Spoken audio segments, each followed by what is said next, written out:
আসসালামু আলাইকুম। কেমন আছেন সবাই? অবশ্যই জানাবেন কেমন আছেন। আলহামদুলিল্লাহ আমরাও অনেক বেশি ভালো আছি। এখানে আমার হাজব্যান্ড হচ্ছে ভুট্টা নিয়ে আসছে, এগুলো অনেক বেশি নরম। আর ভুট্টা খেতে কিন্তু আমার অনেক বেশি ভালো লাগে। এগুলো একটু পুড়িয়ে তারপরে খেতে অনেক বেশি মজা। কে কে পছন্দ করেন অবশ্যই জানাবেন। আমার থেকে তো অনেক বেশি ভালো লাগে। এখন হচ্ছে আমি একটা পুরাবো, তারপরে ছেলে মেয়েদেরকে নিয়ে খাবো। এভাবে খেয়ে দেখবেন, এত বেশি ভালো লাগে। আমার থেকে তো অনেক ভালো লাগে। কার থেকে ভালো লাগে, আপনাদের থেকে ভালো লাগে নাকি সেটা আমি বলতে পারবো না। যাই হোক, যারা খান না এভাবে খেয়ে দেখবেন, অনেক বেশি মজা।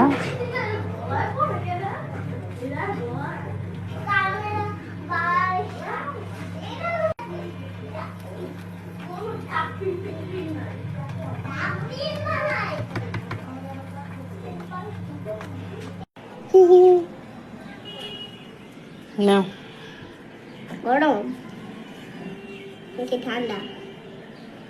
এভাবে খায় কেউ? এভাবে খায় না তো। হ্যাঁ, এভাবে খায়। এভাবে কেমন খায়? গরম। এখানে আমার মেয়েকে দিলাম, আর গরম ছিল এই জন্য আর কি খেতে কোন ছিল দিকটা না। ঠান্ডা ভালো ওদিকে করে রাখা। বললাম যে এদিকে কামড় দিয়ে খাও, যেদিকে ঠান্ডা ওদিকে। যাই হোক, আমার ভিডিওটা এই পর্যন্তই। যদি ভালো লাগে অবশ্যই অবশ্যই একটা লাইক দিবেন। কোথাও যদি কোনো এইভাবে না অংশ বেশি দেখি ভালো লাগে খাও। অবশ্যই একটা কমেন্ট করবেন। আল্লাহ হাফিজ, আসসালামু আলাইকুম।